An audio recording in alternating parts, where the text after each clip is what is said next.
ನೋಡಿ ಪೊಲೀಸರು ಈ ಪುಡಿ ರೌಡಿಗಳಿಗೆ ಅಥವಾ ಈ ಪುಂಡು ಪೋಖರಿಗಳಿಗೆ ಏನಾದರೂ ಬಾಲ ಬೀಚ್ತಾ ಇದ್ರೆ ಅವ್ರಿಗೆ ಎದುರಿಸ್ತಾರೆ. ಕೇಸ್ ಹಾಕಿಸ್ಬಿಡ್ತೀನಿ, ನಿನ್ನ ಲಿಮಿಟ್ಸಲ್ಲಿ ನೀನು ಇದ್ರೆ ಸರಿ ಅಂತ ಹೇಳಿ ಹೀಗೆ ಎದುರಿಸೋದು ಕಾಮನು. ಆದರೆ ಹಿಂಗೆ ಹೆದರಿಸೋದಕ್ಕೆ ಹೋಗಿ ಲಂಚ ತಿಂದಿರೋ ಕೇಸು ಬೆಳಕಿಗೆ ಬರ್ತಾ ಇದೆ. ಕೇಸ್ ಹಾಕ್ತೀನಿ ಅಂತ ಹೇಳಿ ಹೆದರಿಸಿ ಪೊಲೀಸಪ್ಪ ಇಲ್ಲಿ ಲಂಚ ಅವತಾರವಾದ ಬೆಳಕಿಗೆ ಬರ್ತಾ ಇದೆ.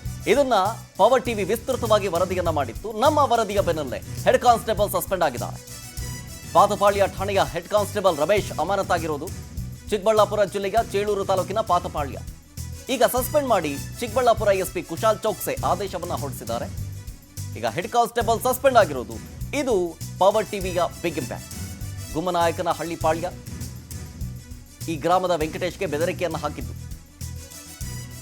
ಜೂಜಾಟ ಆಡಿಸ್ತೀಯ, ಕೇಸ್ ದಾಖಲಿಸ್ಬಿಡ್ತೀನಿ ಅಂತ ಹೇಳಿ ಧಮಕಿ ಹಾಕೋದಲ್ಲದೆ ವೆಂಕಟೇಶ್ಗೆ ಬೆದರಿಕೆ ಹಾಕಿದ್ಮೇಲೆ ಲಂಚವನ್ನ ಸ್ವೀಕರಿಸಿರುವುದು. ಏನೋ ಕಂಪ್ಲೇಂಟ್ ಕೊಡೋ ವಿಚಾರಕ್ಕೆ ಬಂದಾಗ ಕಂಪ್ಲೇಂಟ್ ಸ್ವೀಕರಿಸೋದಿಲ್ಲ ಅಂಥೇಳಿ ದುಡ್ಡಿಗೆ ಡಿಮ್ಯಾಂಡ್ ಇಟ್ಟಿರೋದು. ಆಗ ಚಿಲ್ಲರೆ ಕೊಡಬೇಡ 4,000 ಕೊಡು ಅಂತ ಡಿಮ್ಯಾಂಡ್ ಇಡೋದು. ಹೇಳಿದ್ನಲ್ಲ, ಬೇರೆ ಬೇರೆ ವಿಚಾರಕ್ಕೆ ದೂರು ಕೊಡೋದಕ್ಕೆ ಠಾಣೆಗೆ ಹೋದ್ರೆ ಹಣ ಕೊಡಬೇಕಂತೆ. NCR ಮಾಡಬೇಕು ಅಂತಂದ್ರೆ ಹೆಡ್ ಕಾನ್ಸ್ಟೇಬಲ್ಗೆ 2,000 ಫಿಕ್ಸ್ ರೇಟನ್ನು ಕೊಡಬೇಕಂತೆ. ಈ ಘಟನೆ ಬೆಳಕಿಗೆ ಬಂದಿದ್ದು ಎಸ್ಪಿಗೆ ಪತ್ರವನ್ನ ಬರೆದಿದ್ರು ವೆಂಕಟೇಶ್ ಅವರು. ಅವಾಗ ಇದೇ ಪತ್ರದ ವಿಚಾರಕ್ಕೆ ಸಂಬಂಧಪಟ್ಟಂತೆ ಪವರ್ ಟಿವಿ ವಿಸ್ತೃತ ವರದಿಯನ್ನು ಪ್ರಸಾರ ಮಾಡಿತ್ತು, ಏನೇನಾಗಿತ್ತು ಅಂತ ಹೇಳಿ. ಜೊತೆಗೆ ಈ ಸಂಬಂಧ ವಿಡಿಯೋ ಕೂಡ ಸಿಕ್ಕಿತ್ತು. ಆ ವಿಡಿಯೋ ಸಾಕ್ಷಿಯನ್ನು ಇಟ್ಟುಕೊಂಡು ದೂರನ್ನ ಕೊಟ್ಟ ಸಂದರ್ಭದಲ್ಲಿ ಈಗ ಈ ಹೆಡ್ ಕಾನ್ಸ್ಟೇಬಲ್ ಅನ್ನ ಸಸ್ಪೆಂಡ್ ಮಾಡಲಾಗಿದೆ.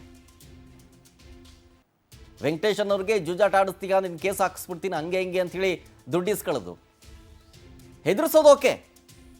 ಸುಳ್ಳು ಕೇಸನ್ನು ಯಾರೂ ಕೂಡ ದಾಖಲು ಮಾಡೋದಿಲ್ಲ, ಮಾಡಲೂಬಾರ್ದು. ಆದರೆ ಹೆದರಿಸೋದರ ಜೊತೆಗೆ ದುಡ್ಡಿಸ್ಕೊಂಡಿರೋದು. ಆಮೇಲೆ NCR ಮಾಡಬೇಕು ಅಂತ ಬೇರೆ ಬೇರೆ ಕೇಸು NCR ಹಾಕಬೇಕು ಅಥವಾ ಕಂಪ್ಲೇಂಟ್ ಕೊಡಬೇಕು ಅಂತ ಬಂದರೆ ಅವ್ರಿಗೆ 2,000 ರೂಪಾಯಿ ಫಿಕ್ಸ್ಡ್ ರೇಟ್ ಅಂತೆ. ಆ ಕೇಸ್ ನೋಡ್ಕೊಂತಾರೆ ಫಸ್ಟು. ಬಹಳ ಇಂಪಾರ್ಟೆಂಟ್ ಆಗಿದ್ರೆ, ಈ ಕೇಸ್ ಮಾಡೋರು ಬಹಳ ಇಂಪಾರ್ಟೆಂಟ್ ಇದ್ದರೆ ಅದು ಅವ್ರಿಗೆ ದುಡ್ಡಿಗೆ ಡಿಮ್ಯಾಂಡ್ ಇಡೋದು. ನೋಡಿ, ಲಂಚ ಸ್ವೀಕರಿಸಿದಂಥ ಸಂದರ್ಭದ ವಿಜುವಲ್ಸ್ ಇದು ಮೊಬೈಲ್ನಲ್ಲಿ ಸೆರೆಯಾಗಿದೆ. ಸಾಕ್ಷಿ ಸಮೇತ ದೂರನ್ನು ದಾಖಲಿಸಿದ್ರು ವೆಂಕಟೇಶ್ ಅವರು. ಎಸ್ಪಿಗೆ ಪತ್ರವನ್ನು ಕೂಡ ಬರೆದಿದ್ರು.